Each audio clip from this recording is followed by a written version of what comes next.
কৃতজ্ঞতা রেখে যে আমি তো ভাগবত জানি না, এখনো আমি ভাগবতের স্কুলের একটা ছাত্র,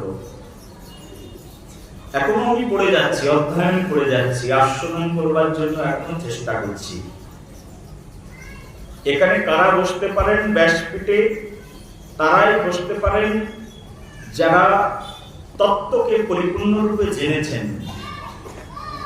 সেই বিশাল ভাগবত রসতত্ত্ব সমুদ্রে একেবারে কিনারে আমি দাঁড়িয়ে রয়েছি। এতটাই নগণ্য আমি, এতটাই হীন আমি, তথাপিও আমার মতো নগণ্য, আমার মতো পতিত জীবকে আপনারা প্রথম দিন থেকে যে বিশেষ সম্মানে ভূষিত করেছেন, সেই সকল সম্মানে ভূষিত হওয়ার কোন যোগ্যতাই আমার নেই।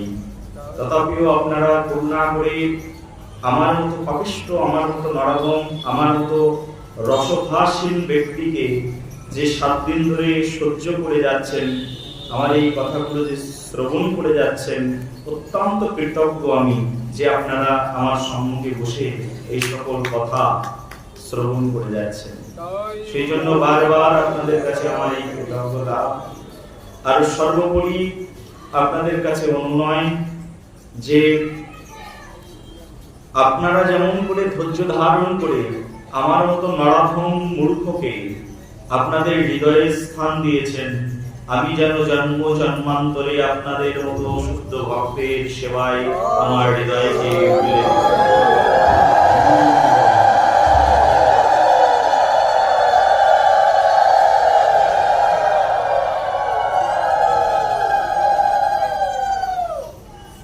বাবা। জীবনের চরম প্রাপ্তি তো সেখানে যেখানে স্বয়ং ভগবান শ্রীহরির দিব্য অমৃতময় গুণকথা কীর্তিত হয়। মুক্ত ধন্য তখন, বদন্ত ধন্য তখন, যখন শ্রীবদনে শ্রীহরির দিব্য গুণগান গুণকথা কীর্তিত হয়। এই জগতে মুক্ত কত মানুষ পেয়েছে, জীববাদ কত মানুষ পেয়েছে, সবাই তো ভগবান শ্রীহরির গুণকীর্তন করার সৌভাগ্য পায় না। কত জন্ম ভ্রমণ করতে করতে, কত জন্ম ভ্রমণ করতে করতে এই মনুষ্য শরীর লাভ করেছি। না জানি কত পাপ, কত মহা মহা অঘটন ঘটিয়ে এই ঘটনময় সংসারের মধ্যে পরমেশ্বর প্রভু শ্রীহরি দয়া করে আমাকে এনেছেন, বদন দিয়েছেন তার গুণকীর্তন করবার জন্য। কিন্তু গোপীরা বলছেন কি জানেন তো? আমাদের যে গোপী বলছেন, ও প্রভু তুমি যজ্ঞ সৃজন জানো না। ভগবানকে বলছে কি করে সৃষ্টি করতে হয় তুমি জানো না। গোপীগণ বলছেন প্রভু তোমারই অনন্ত নাম, অনন্ত কৃষ্ণের নাম, অনন্ত মহিমা, নারদ আদি ব্যাসদেব দিতে নারে সীমা।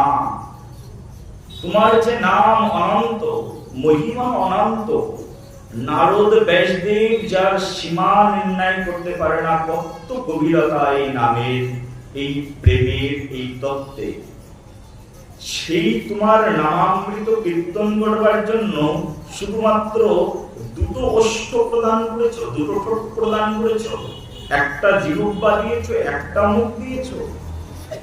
তুমি কিসের সৃষ্টিকর্তা, কিসের বিধাতা যে অনন্ত মুখ দিলে না গো আমার, একটি বদনই দিলে। এই একটি বদনে তোমার এই অমৃতময় গুণকথা কীর্তন করে কি করে শেষ করব? অনাদিকাল ধরে যদি অনন্ত দেব অনন্ত মুখে কীর্তন করেন, তাও তোমার এই নাম কীর্তন শেষ হবে না।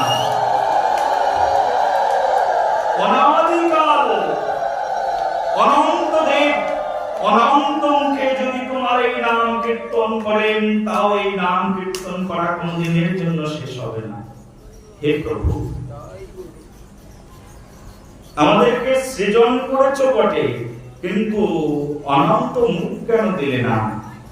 মাত্র 2টি হাতই তোমার জুড়ল, তোমার গলায় পুষ্পের মালা প্রদান করবার জন্য, তোমাকে শৃঙ্গার করবার জন্য, তোমার সেবা করবার জন্য অনন্ত কোটি হস্ত কেন দিলে না, যার মাধ্যম দিয়ে তোমার সেবা করতে পারতাম।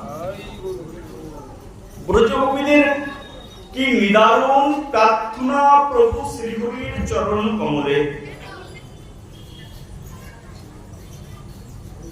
বলে হাত পেয়েছি কেন? হাত পেয়েছি করো হর মন্দির মার্জনাদেশু। কান পেয়েছি কেন? শ্রুতম চ্যুত চাকুরম সত কথাদয়ে।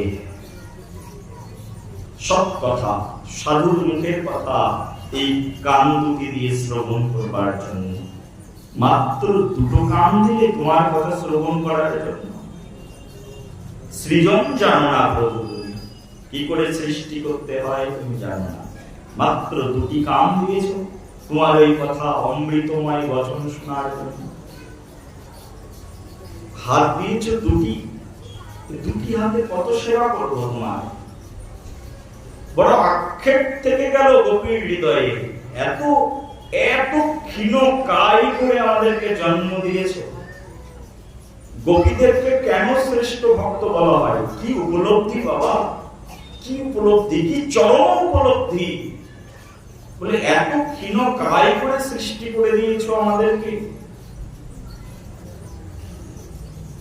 আজকে দেখুন কোন মা এই সুন্দর ফুলের মালা গেঁথেছে। এই যে মালা গাঁথা, এর ভিতরে এই যে সুতোটা রচনা করেছে না, এই সুতোটার মধ্যে এতগুলো পুষ্প, তার মধ্যে আবার ডিজাইন করা, এতগুলো পুষ্পকে একটা সূত্রের মধ্যে গাঁথতে গিয়ে কতটা সময় অতিবাহিত হয়েছে।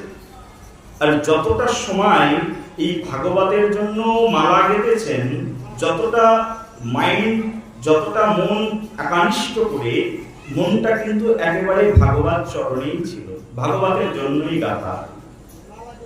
প্রেমটা কি করে তৈরি হয়? প্রেম তৈরি হয় এই যে পুষ্পের মালা গাঁথার মাধ্যম দিয়ে। এটা একটি বিশেষ সেবা, পুষ্পের মালা গ্রথিত করে কৃষ্ণচন্দ্রের গলায় পরানো। আমাদের কলকাতাতে অনেক ভক্তরা আছে, আমার তত্ত্বাবধানে কৃষ্ণের সেবা করার চেষ্টা করছে।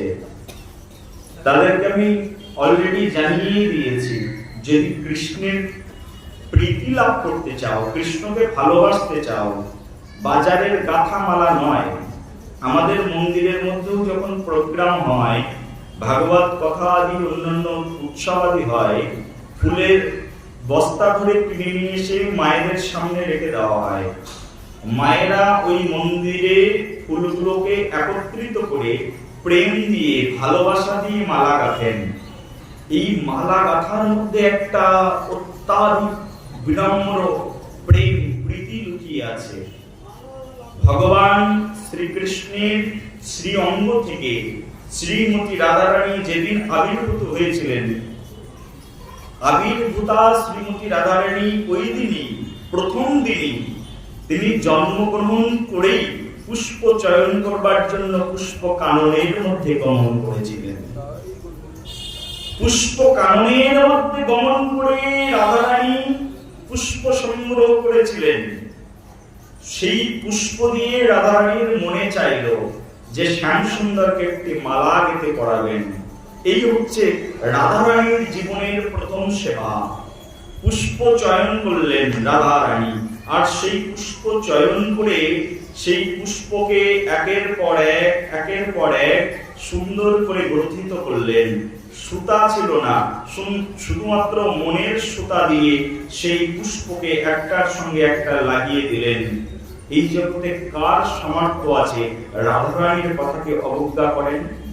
একটা ফুলের পরে একটা ফুলকে বসিয়ে দিয়ে বলছে এই ফুল ঝরে পড়বি না। ফুল ঝরে পড়ার ক্ষমতা নেই, পুষ্প পুষ্পের উপরে বসে আছে। সুন্দর বিনা সুতায় মালা কাটা হয়েছে, আর সেই মালাটি নিয়ে প্রভু শ্যাম সুন্দরের গলদেশে পরিয়ে দিলেন।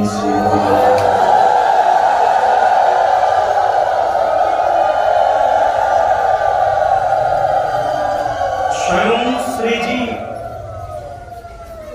পুষ্প চয়ন করেছেন, পুষ্প নিয়ে এসে সেই পুষ্পকে ভগবান শ্রীকৃষ্ণচন্দ্রের চরণে সমর্পণ করে দিয়েছেন। এই যে পুষ্প সমর্পণ, এটাকে বলে পুষ্পকর্ম। এই পুষ্প সমর্পণকে বলে পূজা। পূজা শব্দটাকে যদি বিশ্লেষণ করেন, আমরা বলি না পূজা, পূজা। এই পূজা শব্দকে যদি আপনি আবিধানিকভাবে বিশ্লেষণ করেন, পূজা শব্দের বিশ্লেষণে আসে যা হতে পুষ্পকর্ম নিশ্চয়। পুষ্পকর্ম যার মাধ্যম দিয়ে নিশ্চিত হয় তাকে বলে পূজা। অর্থাৎ পুষ্পকে নিয়ে ভগবান শ্রীহরির চরণে অর্পণ, এটাকে বলে পূজা। পুষ্পের মালা গ্রথিত করে শ্যাম সুন্দরের গলদেশে প্রদান, এটাকে বলে পূজা, শৃঙ্গার। শ্যাম সুন্দরের কর্ণে পুষ্পের মালা গেঁথে পরিয়ে দেওয়া, এটা হচ্ছে সেবা। শ্যাম সুন্দরের বাহুদয় পুষ্পের মালায় সজ্জিত করে দেওয়া, এটা হচ্ছে সেবা। শ্যাম সুন্দর শ্রীমতী রাধারানী পুষ্পে যত সন্তুষ্ট হয়, এই পৃথিবীর সবচেয়ে দামি দামি মণিমুক্তা হীরা রত্ন জহরতে তত সন্তুষ্ট হয় না। প্রমাণ কোথায়? ভগবদ গীতাতে ভগবান বলছেন, আমাকে কিছু দিতে চাও, শোনো কি দেবে আমাকে।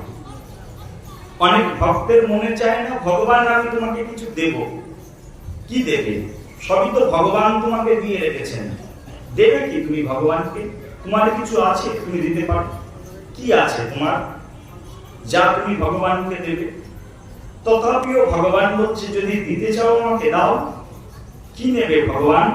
তোমার কি চাই? ভগবান বলছে, আমাকে যদি দিতে হয় কয়েকটা জিনিস দাও।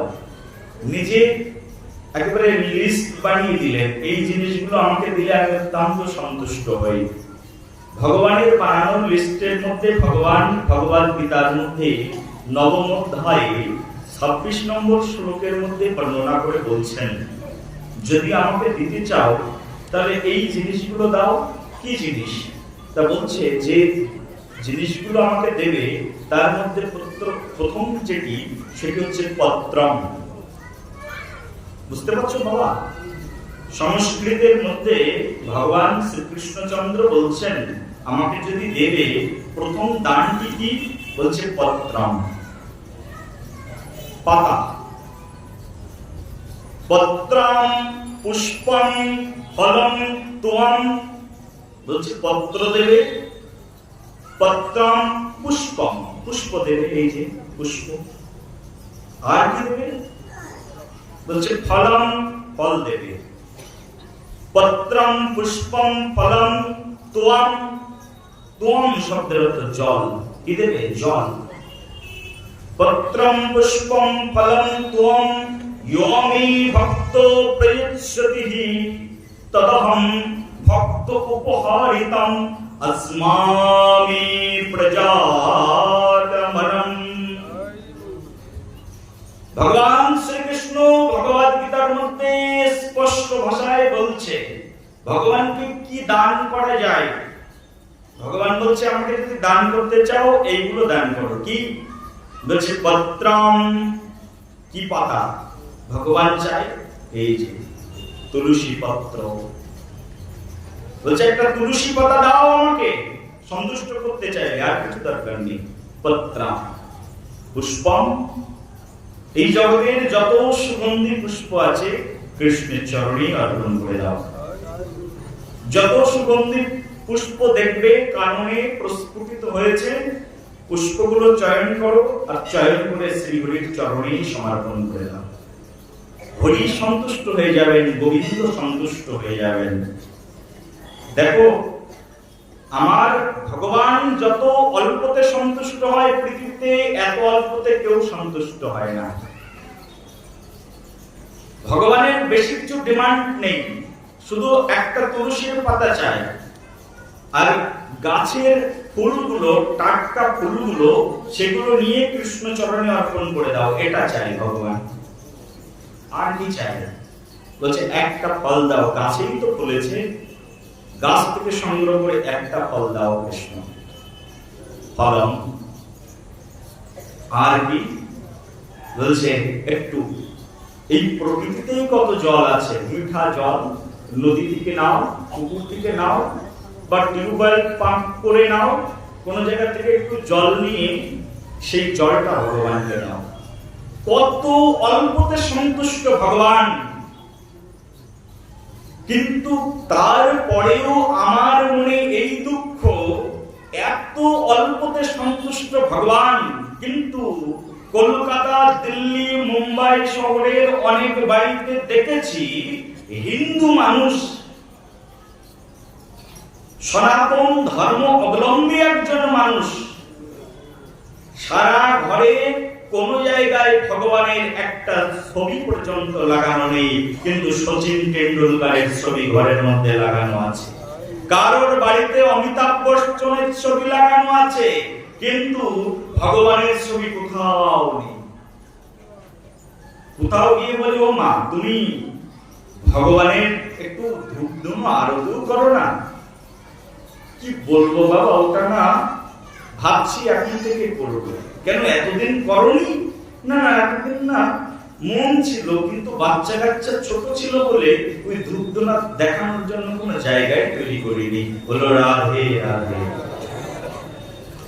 এমনও পরিবার আমি আমার চোখে দেখেছি গো বাবা, জানি না এই বরপেটাতে এইরকম নিকৃষ্ট কোন পরিবার আছে কিনা, যে পরিবারে একটা ভগবানের ছবি নেই, যে পরিবারে ভগবানকে ধূপ ধুনো দেখানো হয় না।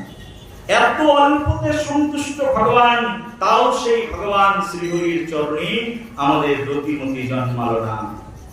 শ্রীমান মহাপ্রভু সেই জন্য আজকের এই 7 নম্বর 6 নম্বর শ্লোকে শ্রী চৈতন্য মহাপ্রভু তাই বলছেন, আজকের আস্বাদনের বিষয় যেটি, সেটি হচ্ছে, সবাই মনন করুন আর হৃদয় থেকে কীর্তন করতে চেষ্টা করুন।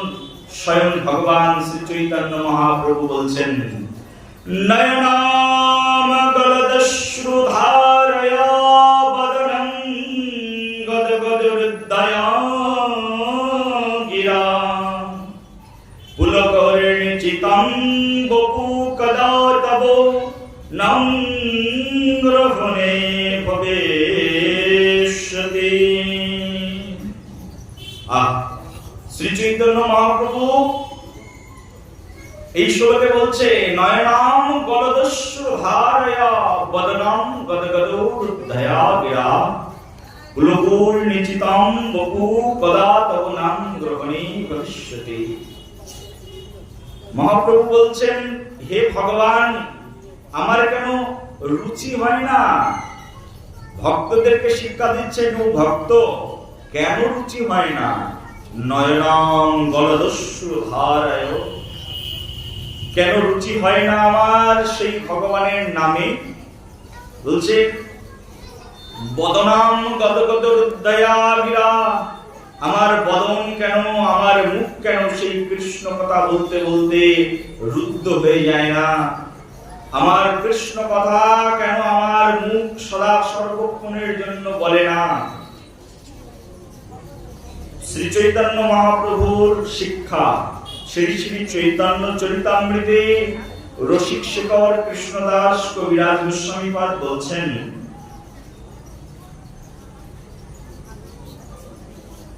কি শয়নে কি স্বপনে কিবা জাগরণে অহর্নিশি বল কৃষ্ণ ভজহ বদনে। অহর্নিশি ভজ কৃষ্ণ বলহ বদনে। বলছে অহর্নিশি, তার মানে সারাদিন সারা রাত কৃষ্ণ কথা আমার এই বদন কেন বলে না? শয়নে স্বপনে নিশি জাগরণে আমার এই মুখ কেন কৃষ্ণ কথা বলে না? আমাদের এই যে মুখটা আমরা পেয়েছি না, আমরা এই মুখ দিয়ে বাবা সারাদিন সারা রাতে কত কথা বলি, কিন্তু কখনো কি কৃষ্ণ কথা বলি? সারাদিন আমার ছেলে স্কুলে কি করলো, আমার মেয়ে কত বড় পজিশনে গেল, আমার স্বামী কত টাকা ইনকাম করলো, আমি কত সুন্দর দামি কাপড় পরলাম, আমরা রাজনীতির কোন গ্রুপে গিয়ে ভোট দেব, আমরা পরের সপ্তাহে কোন পার্কে ঘুরতে যাব, সারাদিন কত কথা আমরা বলি, কিন্তু আমরা কৃষ্ণ কথা কেউ বলি না। সেই জন্য আমাদের এক আচার্যপাদ খুব দুঃখ করে গিয়েছেন, সারাদিন কত আবাল তাবাল পাচাল পাড়িতে পারো, তাহার মধ্যে কখনো তুমি কি কৃষ্ণ বলিতে নারো। ও মন, সারাদিন কত আবাল তাবাল পাচাল পাড়িতে পারো, সারাদিন তো কত কথা বলো, পাচাল কথা, গ্রাম্য কথা, কিন্তু তার মধ্যে কখনো কি তুমি কৃষ্ণ বলিতে নারো? একবারের জন্য মন তোমার সময় হয় না কৃষ্ণ কথা বলার?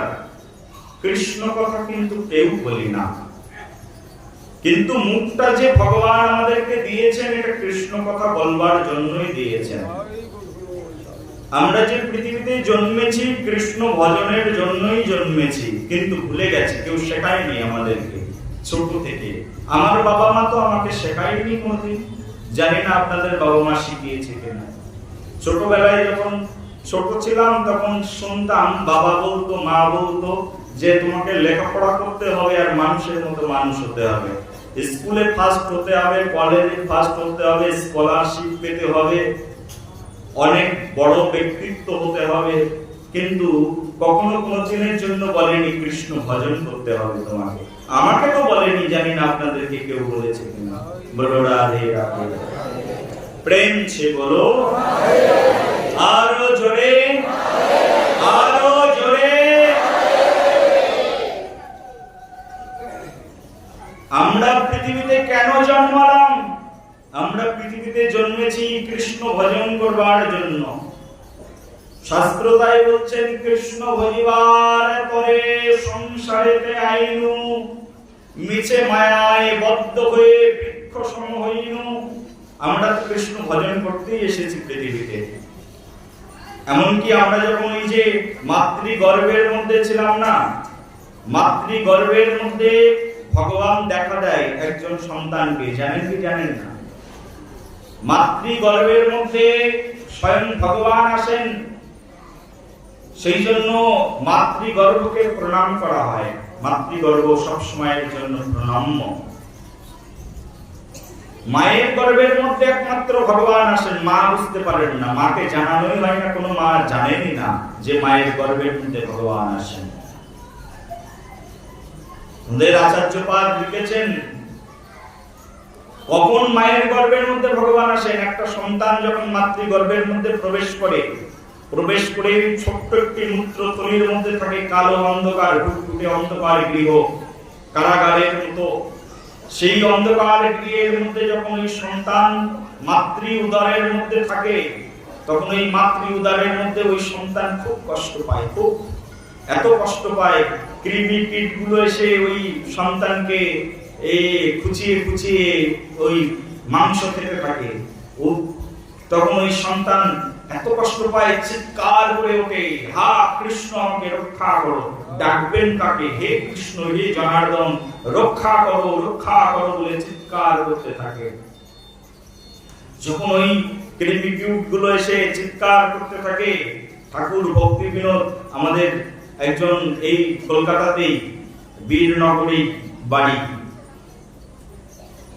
আপনার কৃষ্ণনগর থেকে একটু সামনের দিকে গিয়ে বীরনগর, ওখানেই ভক্তি বিনোদ ঠাকুর মহাশয় থাকতেন। উনি ওনার লেখনীর মধ্যে লিখেছেন, একজন ম্যাজিস্ট্রেট ছিলেন। উনি লিখেছেন, তৎকালীন সময়ে একজন ভাগবতের আচার্য, টিকাকার এবং ম্যাজিস্ট্রেট, অনেক গান লিখেছেন, অনেক সঙ্গীত লিখেছেন, অনেক টিপ্পনী লিখেছেন। তার মধ্যে উনি বর্ণনা করছেন, বলছেন, ছিলেন যখন মাতৃ জঠরে বিষম বন্ধন পাশে। আমি যখন মায়ের গর্ভের মধ্যে ছিলাম, ওটা ভীষণ বন্ধন পাশ, মাতৃগর্ভটা এমন বন্ধন পাশ, ওখানে সবসময় দুঃখ, এত দুঃখ। মা টক ঝাল খায়, আর সেই টক ঝাল ওই বাচ্চার মুখের মধ্যে গিয়ে পড়ে, তখন ওই বাচ্চা চিৎকার করতে থাকে। মায়ের খাবারটাই তো বাচ্চার খাবার হয়,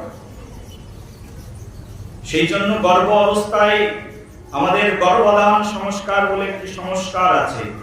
আমাদের সনাতন ধর্মে এই ধরনের কয়েকটি সংস্কার বহুকাল ধরে চলছে, কিন্তু আমরা সংস্কার জানি না, সংস্কার করিও না। যখন কোন সন্তান জন্মগ্রহণ করে, তার যখন পৃথিবীতে আসবেন তাকে গর্ভধারণ সংস্কার করতে হয়। করি আমরা গর্ভধারণ সংস্কার?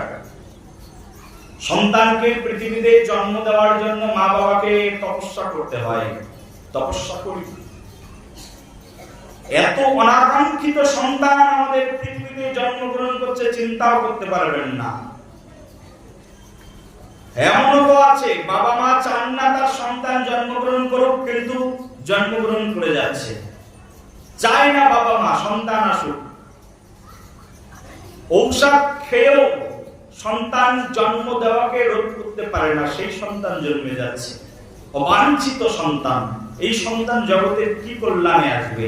যে সন্তান মা বাবা চায় না, সেই সন্তান ভূমিষ্ঠ হচ্ছে পৃথিবীতে। সে এই পৃথিবীতে সে কি কল্যাণ করবে? আজকে সমগ্র জগৎ জুড়ে, আজকে সমগ্র মানুষের মধ্যে এত অশান্তির কারণ কি? ধর্মের কথা বললে কেউ বোঝে না, কিন্তু সিনেমার কথা বললে সবাই হা করে শোনে। এখানে একজন সিনেমা আর্টিস্ট হলে তো এখানে 1-2 কিলোমিটারের মধ্যে মানুষকে জায়গা দেওয়া যেত না। একজন ভাগবত বক্তা এসেছেন, ভাগবত আচার্য এসেছেন, মানুষ ধীরে ধীরে ধীরে ধীরে আসছেন। যাবো কোনি সঙ্গ, যখন টাইম হয় তখন যাব। গুরুত্ব কোনটার বেশি? কোনটার হওয়া উচিত ছিল?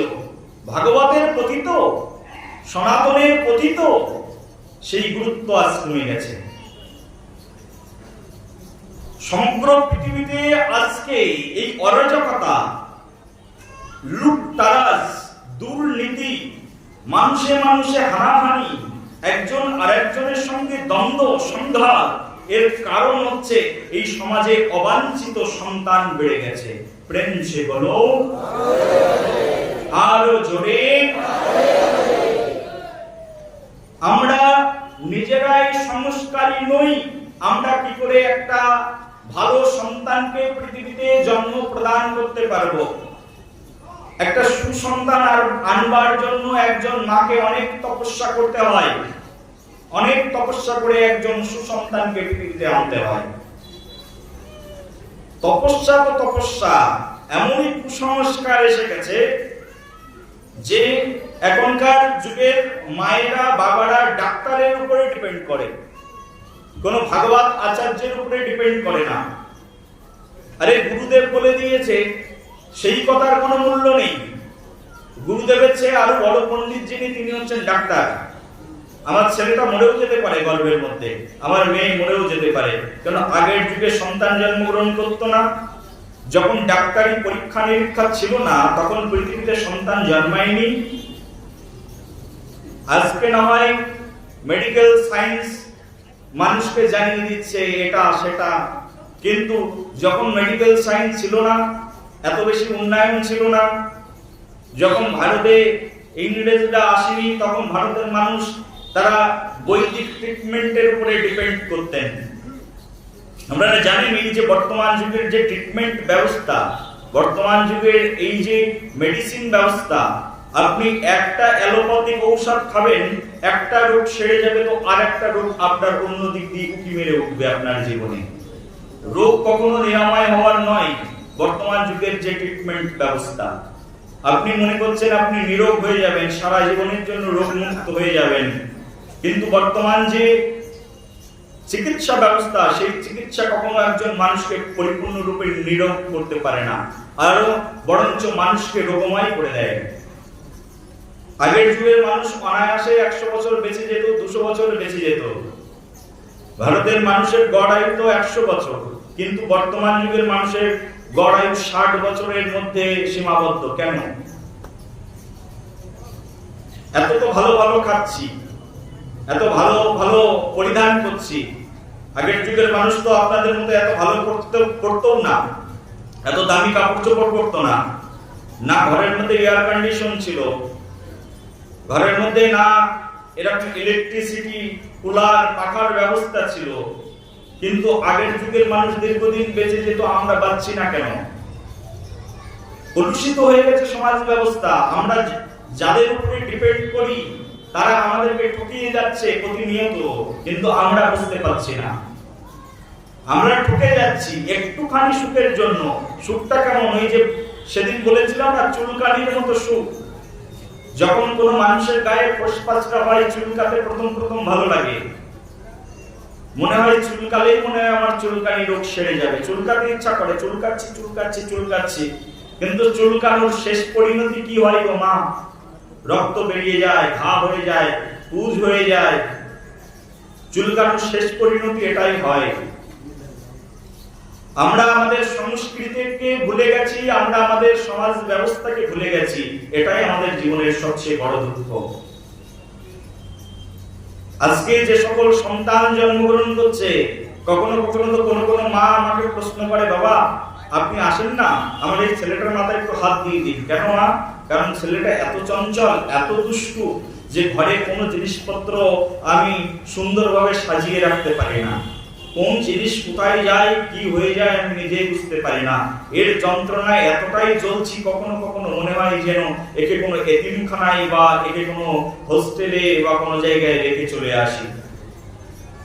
মা এই ধরনের অভিব্যক্তি প্রকাশ করে সন্তান সম্পর্কে। এই ধরনের সন্তান জন্মানোর কারণটাই কি? কারণটা একটাই, সংস্কার নেই আমাদের। গর্ভধান সংস্কার নেই, পুংসবন সংস্কার নেই, চূড়াকরণ সংস্কার নেই, নামকরণ সংস্কার নেই, অন্নপ্রাশন একটা সংস্কার, এসব সংস্কার নেই, উপনয়ন ধারণ করা সংস্কার নেই। আমরা কোনো সংস্কারের মধ্যেই পড়ি না। সংস্কার উঠিয়ে দিয়েছি সমাজ থেকে। তাহলে আমার সন্তান কি করে একটা সুসন্তানের রূপান্তরিত হবে? সায়েন্স বলছে, বেদে তো বলেছেই বহু পূর্বে, সায়েন্স বলছে একজন মা যখন গর্ভবতী হয়, মায়ের মনের ভাব সন্তান সব শিখে যায়। আর গর্ভবতী অবস্থায় মায়েরা ঘরের মধ্যে থাকে, আর ঘরের মধ্যে থেকে তাদের বর্তমান যুগের সবচেয়ে বড় অ্যাক্টিভিটি যেটা, একজন মাকে তার শাশুড়ি আর ঘরের বাইরেই বের করবে না, বৌমা ঘরের মধ্যেই থাকবে, ঘরের বাইরে বেরোবে না। তো বৌমা ঘরের মধ্যে থেকে থেকে একেবারে বোর হয়ে পড়ে, আর কি করবে? তখন মোবাইল নিয়ে বসে পড়ে একেবারে। আগে তো ছিল টেলিভিশন, এখন আর টেলিভিশনের কাছেও কেউ যায় না। হাতের মধ্যেই যদি যন্ত্র থাকে, তাহলে টেলিভিশনের সামনেও এইরকম করে দেখা, আর সবাই মিলে দেখতে হবে। ঘরের মধ্যে একটা টেলিভিশন, শাশুড়ি মাও দেখবে, আমিও দেখব, আমার যা দেখবে, আমার দেওর দেখবে। না, আমার রুচি আলাদা, ওদের রুচি আলাদা। একই ঘরে স্বামী স্ত্রী একই খাটের মধ্যে ঘুমায়, কিন্তু স্বামীর রুচি আলাদা, স্ত্রীর রুচি আলাদা। স্ত্রীর কাছে একটা মোবাইল, স্বামীর কাছে একটা মোবাইল, একই খাটের পরে ঘুমিয়ে আছে। স্ত্রী তো বাংলা সিনেমা দেখলে, আর তার স্বামী হিন্দি সিনেমা দেখছে। স্ত্রী বাংলা সিরিয়াল দেখছে, তো স্বামী তেলেগু সিনেমা, তেলেগু সিরিয়াল দেখছে। এই হচ্ছে ব্যবস্থাপনা। একই জায়গায় ঘুমায়, কিন্তু ভিন্ন ভিন্ন রুচি। কোন জগতের মধ্যে আছে? একই খাটের মধ্যে ঘুমিয়ে কতটা দূরত্ব। একই বাড়ির মধ্যে আছি, শ্বশুর মশাই একটা মোবাইল নিয়ে বসে পড়েছেন, শাশুড়ি মা একটা মোবাইল নিয়ে বসে পড়েছেন, আবার বৌমা একটা মোবাইল নিয়ে বসে পড়েছেন, কারোর সঙ্গে কোনো কথা নেই। কি একটা পরিবেশ, কোন একটা সংস্কৃতির মধ্যে আমরা এসে দাঁড়িয়েছি। চিন্তা করা যায় কখনো এটা আমাদের সংস্কৃতি হতে পারে, এটা আমাদের জীবন ব্যবস্থা হতে পারে? তাও এর ভিতরে ভালো জিনিসও আছে। দেখুন, এখানে অনলাইনে প্রচার হচ্ছে, ভালো জিনিসও আছে। ভাগবত পাঠ কেউ শুনবে না। যত এই পৃথিবীর খারাপ, রঙ্গরসাত্মক, রাজকীয়, তামসিক বৃত্তিগুলো আছে, ওখান থেকে সেই জিনিসগুলো সবাই গ্রহণ করবে। একজন গর্ভবতী মা যখন সামনে মোবাইল নিয়ে, মোবাইল চালিয়ে দিয়ে যখন মোবাইল দেখে, আর ওই মোবাইলের মধ্যে মোবাইল ফোনের মধ্যে যে যে জিনিসগুলো দেখে না, মা বুঝতেই পারে না এই জিনিসগুলো আমি দেখছি না, আমার গর্ভের সন্তান দেখছে। ওটা তুমি দেখো না গো মা, তোমার সন্তান দেখে গর্ভের মধ্যে বসে বসে। শুনে নাও, মায়ের ভাবনাটা সন্তান গর্ভের মধ্যে বসেই শেখে। গর্ভবতী মায়েদেরকে সেই জন্য সিনেমা দেখাটাই নিষেধ।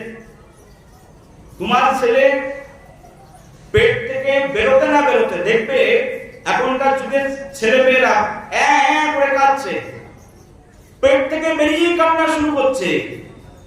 আমি দেখেছি আমার জীবনে, আপনারা দেখেছেন? ফিলিংস হয়, হ্যাঁ, কারণ বিজ্ঞান নিয়ে একটু একটু গবেষণা করেছি তো, তাই এগুলো জানি আমি। পেট থেকে বেরিয়েই কান্না শুরু করে দিয়েছে। 1 বছর 1 মাসের বাচ্চা কান্না করছে, মা হিন্দি গান সামনে ধরেছে, আর সঙ্গে সঙ্গে বাচ্চা কান্না হয়ে গেল।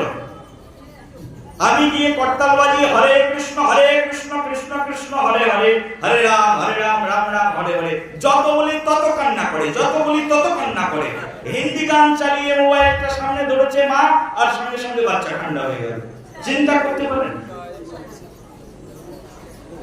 সংস্কারটা পেটের মধ্য থেকে নিয়েই বেরিয়েছে। কারণ ওই 10 মাস যে মাতৃগর্ভের মধ্যে ওই সন্তান থাকে, ওই মাতৃগর্ভের থেকে মায়ের সব ভাব নিয়ে পৃথিবীতে জন্মায়। 5 বছরের বাচ্চা, 5 বছর বয়স মাত্র, সবে হাঁটতে শিখেছে 3 বছরের বাচ্চা, হাতে গোলাপ ফুল নিয়ে আই লাভ ইউ বলতে পারে না, তাও আই লাভ ইউ বলে দেয় আরেকটা মেয়েকে। চিন্তা করতে পারবে? হ্যাঁ, কোথা থেকে শিখলো এই আই লাভ ইউ শব্দটা? মায়ের পেট থেকে শিখে বেরিয়ে চলে এসেছে। এই সমাজে এই অসভ্য, এই অবাঞ্ছিত সন্তান জন্ম দেওয়ার মূল কাণ্ডারি হচ্ছে মা। সেই জন্য এই জগতে আগে সবচেয়ে যে শিক্ষার প্রয়োজন সেটা হচ্ছে নারী শিক্ষার দরকার। নারী জানে না যে কিভাবে তার সমাজকে, সংস্কৃতিকে টিকিয়ে রাখতে হয়। মানুষের প্রথম শিক্ষার ঘরটা তো মায়ের কোল। মা যদি সতী না হয়, মা যদি রক্ষণশীলা না হয়, এই সমাজ কি করে একটা আদর্শ সমাজে রূপান্তরিত হবে গো? মায়েরা যদি একটা সুশীলা নারীতে না পরিণত হয়, কি করে একটা সুশীল সমাজ তৈরি হবে? লক্ষ্য নেই আমাদের কারো। সাক্ষাৎ আমাদের এই ভারতীয় আচার্য পণ্ডিত আচার্য চাণক্য বলেছেন, নারীকে কখনো বেশি স্বাধীনতা দিতে যাবে না। নারীকে আচার্য চাণক্য পণ্ডিত বলছেন,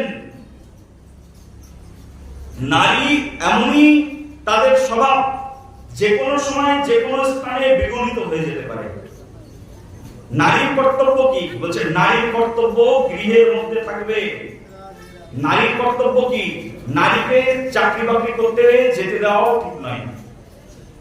এই কথা শোনার পরে যারা এখানে হয়তো অর্ধেক মানুষ চাকরি করেন, তারা এসে আমার কাছে অ্যাপ্লিকেশন লিখবেন, সামনের বছর থেকে আপনি আর আসবেন না, কৃপা করে আসার দরকারই নেই, কিন্তু সত্য প্রচার করে যাবো। বলো রাধে রাধে, বলো প্রেম সে বলো। শাস্ত্রের মধ্যেই বর্ণনা করা আছে নারীর কর্তব্য কি। বলবে আপনি নারী সমাজকে, নারী শিক্ষাকে একেবারে হীন করে দিচ্ছেন, নিচের দিকে নিয়ে আসছেন। না, এটাই শাস্ত্রীয় সিদ্ধান্ত। কাউকে না কাউকে সত্য কথা তো প্রকাশ করতেই হবে, না হয় একবার এই মঞ্চে এসে সত্য কথা প্রকাশ করে পরের বছর আসবো না, কি আছে? সত্য কথা শোনো। নারীর যেটি কর্তব্য, নারীর কর্তব্য হচ্ছে তিনি স্বামীর সেবা করবেন, কারণ তিনি অর্ধাঙ্গিনী। সমাজ তাই বলছে। বিষ্ণুপ্রিয়া দেবী কখনো চাকরি করার জন্য বাইরে গিয়েছিলেন? বাবা বলুন, প্রশ্নের উত্তর দিন। সীতা দেবী চাকরি করার জন্য বাইরে গিয়েছিলেন? সতী অহল্যা চাকরি করার জন্য বাইরে গিয়েছিলেন? বলুন, উত্তর দিন আমার প্রশ্নে। বেহুলা সতী কখনো চাকরি করবার জন্য বাইরে গিয়েছিলেন, কর্ম করবার জন্য? কাদের সেবায় যুক্ত ছিলেন এই সকল সতী নারীগণ? একমাত্র স্বামীর সেবায় যুক্ত ছিলেন। স্ত্রীর কর্তব্য হচ্ছে সে তার স্বামী সন্তানকে যথাযথভাবে প্রতিপালন করবে, আর স্ত্রী তার সকল শিক্ষা তার মায়ের কাছ থেকে গ্রহণ করবে। মাকেও তেমন রক্ষণশীলা মা হওয়া প্রয়োজন, মাকেও সেই রকম শিক্ষিত মা হওয়া প্রয়োজন। পূর্বকালের সকল মায়েরা শিক্ষিতা ছিলেন। প্রত্যেক মায়েরা তারা গীতা, ভাগবত, বৈদিক শাস্ত্রের উপরে যথাযথ পারঙ্গম ছিলেন। এইরকম নয় যে মায়েরা শাস্ত্র অধ্যয়ন করবে না। মায়েরা গৃহে বসে যত এই সংস্কৃতি আছে, আমাদের ধর্মীয় আচার আছে, গৃহের মধ্যে বসে মাকে সকল শিক্ষা গ্রহণ করতে হবে। বলো রাধে রাধে, প্রেম সে বলো। একজন মা জেগে উঠলে একটা সুন্দর সমাজ জেগে উঠবে। সকালবেলার সোনালী সূর্যটা আমরা যে দেখি, মেঘমুক্ত থাকলেই তবে না একটা সোনালী সূর্য আকাশের পূর্ব গগনে উদিত হয়। যদি আকাশে মেঘ থাকে, সূর্য উঠলেও সূর্যকে দেখা যায় না। বলো রাধে রাধে। আকাশে মেঘ আছে, সূর্য উঠেছে, কিন্তু সূর্যকে দেখতে পাবে না। তেমনি ভাবে তোমার নারীর জীবনে ঘন কালো অন্ধকারে আবৃত মেঘ ঢেকে রেখেছে। নারী যতই রক্ষণশীলা হোক না কেন, যদি কুসংস্কারের মধ্যে থাকে, তাহলে ওই নারী এই জগৎ সংসারে কোনো কল্যাণই করতে পারে না। প্রেম সে বলো। নারীকে সুশিক্ষা গ্রহণ করতে হবে। শাস্ত্রে বলছে নারী কেমন হবে শোনো। অনেক মায়েরা আছে তো, তাই বলতে ইচ্ছা করছে, বলবো? যদি বলতে হয় একবার বলো রাধে রাধে, প্রেম সে বলো, আরো জোরে। একজন নারী বলছে, একজন নারী প্রতিদিন সবার আগে ঘুম থেকে উঠবে, নারীর কর্তব্য। একজন নারী সবার আগে ঘুম থেকে উঠবে আর সবার শেষে ঘুমাতে যাবে, সেই হচ্ছে সতী নারী। আর এখন স্বামীরা কত বড় চাটুকার হয়েছে বর্তমান পুরুষ শাসিত পুরুষ সমাজ ব্যবস্থা, যে নারীরা ঘুমিয়ে রয়েছে, নিজের সোহাগিনী স্ত্রী এক কাপ চা নিয়ে বলছে, ওগো my darling dear heart, please take this tea. আরে কত বড় হতভাগ্য স্বামী! তুমি কি চিন্তা করো, স্ত্রীর কর্তব্য স্বামীর সেবা করা, না স্বামী এক কাপ চা নিয়ে স্ত্রীকে বলছে, ডার্লিং মোটো তোমার জন্য চা এনেছি। এ শহরের কথা বলছি বাবা, শহরের কথা বলছি মা, শহরের থেকেই আমার জীবন কেটেছে। প্রেম সে বলো, আরো জোরে।